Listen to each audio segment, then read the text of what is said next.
Yeah, so over 5 years, they've saved an additional $250,000 with savings of about $1,000 a week, right? That is crazy. So if you think about, a 50 grand extra savings of 50 grand a year, that's gross earnings of about $70,000 a year that you've added to your financial position over 5 years, which is insane. How many people can save $1,000 a week? And this is in addition to what they're already doing, right? Yeah. So if they invested that money and made a 10% return per annum, which would just be investing it into the stock market, S&P 500, they would have $345,000 after 5 years. Welcome to Checks and Balances, brought to you by Partners Life. I'm Michael Vincent. This is James Blair. And today, how this couple went 6 years without paying any rent.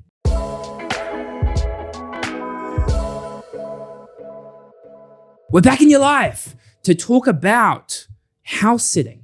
Now, house sitting, Mike, is something we've never spoken about before. There was no suspense there. You really gave it away straight off the bat. Well, you just got to get straight to the action. So house sitting is something we haven't spoken about before. But today's topic is one of our clients who actually was house sitting for 6 years. And the reason why I love this story is times are tough out there, Mike. We are in a recession. We say technical recession. It's a recession. It's a recession. Times are tough, right? Cost of living is high. We're seeing more redundancies out in the market. And a lot of people, instead of going, what can I control? What can I do? We bitch, we moan, we don't take control. We don't think about what is within our control that we can go and do. And this is a perfect example of thinking outside the box. Yeah, it is. And again, for everyone who's like, well, I can't house sit, I'm allergic to dogs, or I'm allergic to cats, or I can't do this. You're missing the point, right? What we're saying is, where there's a will, there is a way. And people think outside of the box, they make good financial decisions, and it pays off. And if you're allergic to dogs, question, Mike, I know the answer, but I'll ask you anyway. Are you a dog person or a cat person? I'm probably both. I don't really have a preference between the two. I like cats because they're just so self-efficient. I like dogs because they're a bit more dependent. Yeah, I actually think about is a person a dog or a cat? I definitely reckon I'm a dog. Yeah, I'm a dog. You dog. I can see both in you, right? I can see that kind of playful side in you as a dog. But I can also see that if you haven't just standoffish. Yeah, if you haven't eaten in the morning, you kind of crunch your back up and you're like, back off. So if you don't like dogs or cats, house sitting might not be for you. You could house sit a goldfish. Yeah. Yeah. Hopefully you're not allergic to goldfish. If you are, there's probably other things going on in your life. My sister house sits in Melbourne as well, actually, and she makes bank off this. Really? Yeah, and she gets to stay in some really nice houses. Because if you think about say with Harry the pug, sending him to the kennels is not cheap. And if you go, I got some plants to water, I don't want the house to be empty, I'm going away for a while, I'll chuck this person a little bit of money, they can look after the dog. Yeah. Not a bad way to make a bit Also, of income. if you think about the types of families that go overseas for 3 months, 2 months, 6 months, or a long stretch, it's usually C-suite positions, and they're going over to manage a company or run a company or do a project. They're usually pretty nice houses. Let's be honest. Yeah. Yeah, for sure. So Kiwi house sitters, Google it. This is not a sponsored thing. They're probably just going to get some good business off this. Really good example of thinking outside of the box. So Mike, where do we want to take this? All right. So let's start with the financial impact of house sitting. What does that actually look like? Well, it's pretty straightforward, right? If you don't have your own rent or your own mortgage to pay because you're renting out your house, you're able to save more money, accelerate your financial plan at a much faster rate than if you weren't doing it. Yeah, absolutely. And the specific couple that we're talking about who do this, they actually own a house. They do. So they were able to, they had a property down in Christchurch. I think they moved up to Wellington and they decided to rent their place out. So they've got somebody else living in their home paying off their mortgage, which sounds pretty bloody good to me. And then where they're living, there's no costs attached. So they're able to, I think they were on about $100,000 a year each. So they were able to save quite a lot of money and knock through their personal mortgage way faster. And I can acknowledge that you wouldn't want to live out of a suitcase and house sit forever, but for a period of time in your life, what a way to accelerate your plan. Because we do know that, you just have to go through seasons where you push yourself really hard. And if you are 30 or 35 and have $200 or $300 or $400,000 less on your mortgage, the compounding returns over time on that, the ability to buy another investment property, to pay off that debt a lot faster, it can make a huge difference. Yeah, 100%. So this couple actually did it for 6 years straight. And do you reckon you could do that? Living 6 years out of a suitcase? So, because I know with these couples, it ranged from like 4 weeks to 3 months. Yeah. So it's not like, I mean, you'd be able to find a bit of a routine, but 6 years, that's a hell of a long time. It is. It would be difficult. I think I would struggle with it a little bit, just with like the chopping and changing. But you know what? If you think about it, they're probably going into the same houses at least 3 or 4 times. You know, it's probably not a brand new house every single time. So they probably do get a bit of a routine. Like, you know, maybe some people go away for summer on a holiday and this sort of thing. So they go back to that house, look after the same dog. So you would find a routine in that situation. So could I do it for 6 years? Probably not 6, but I could definitely do it for a couple. Imagine if you could do it through Europe. You go house. Well, you house can. sitting. That'd be cool. Yeah, you can. And there's a thing where people swap houses as well, right? Oh, where you go like, I've got a house in, I don't know, Auckland, New Zealand. You've got a house in like, I don't know, bloody on the French Riviera. Why don't we switch? We'll go for Glenfield for, you know, the Côte d'Azur, and you can switch. Yeah. Fair trade. Oh, absolutely. Yeah. So this couple was house sitting for 6 years.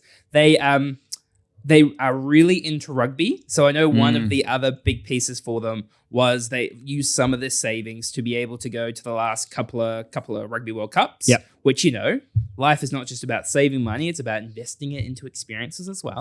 Absolutely. Yeah. Before we move on, we talk all the time about planning and growing our wealth, but protecting that wealth is just as important. That's why having the right insurance in place can help when life goes unexpectedly. And that's why this episode is brought to you by Partners Life, a New Zealand operated award-winning insurance provider with over 300,000 Kiwis insured and 89% of claims paid. Partners Life understand that having some insurance is better than having no insurance. They have flexible and personalized solutions for any budget or situation. Check out their website in our show notes below. So we've talked about kind of the way that it freed up their cash flow. They've got a house down in Christchurch. Their house sitting up in Wellington, not paying any rent. They're basically winning on both sides of the ledger.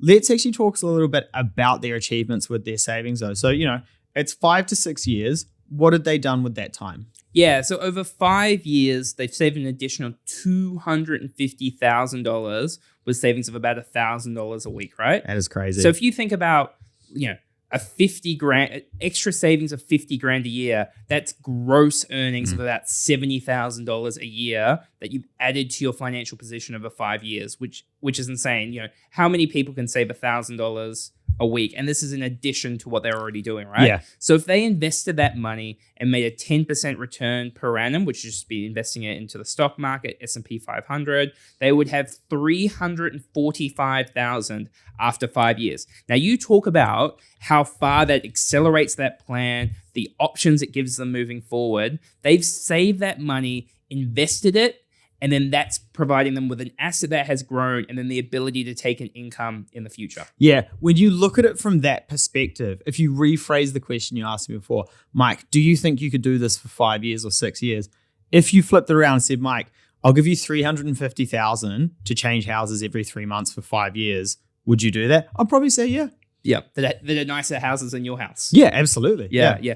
I want to talk a little bit about the risk though here. So the risk here is you don't save the money. Yeah. So if we go, we don't have this cost, I could imagine people running off and looking at the house sitters website and organizing all this stuff. And isn't this great? And they're going out for more dinners. They're going on more holidays. They're spending more money on clothes. They're not tracking their budget as well. And the opportunity is gone. So it's not just about making reducing your expenses. It's about sticking to the budget, creating the right structure so you can actually achieve this. There's no point going, you've done great, but then not save the money. Yeah, and that's the trap that a lot of people fall into, right? It's basically lifestyle creep by another name.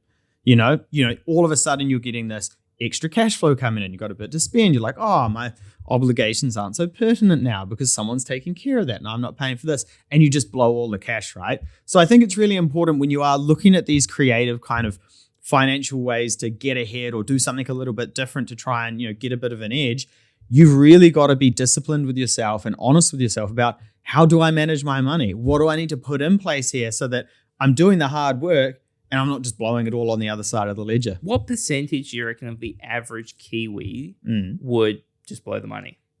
60 to 65%. Yeah, I was just thinking 80. Yeah. I reckon so many people would look at this opportunity in hindsight and go, really? I say 60 to 65% would blow half the money. And I think that's probably the common thing is then you can lie to yourself and say, no, I'm still saving. Yeah. Like I'm still doing the right thing, but you're blowing most of it. I would say that's probably the most common outcome that people would have. Yeah. So the big thing here is you can think outside the box. Like just coming back to the whole like side hustle thing, like, if it's going to be your full-time gig and that's what you're into, then fill your boots. But this is like a really good example, opposed to like, I'm going to invest into a business and create this plan and maybe make some money one day. This is straight to your bottom line, right? You are saving a significant cost. You think about the percentage of your income that goes towards, paying for the house that you live in. This is thinking outside of the box, something I haven't heard any other client do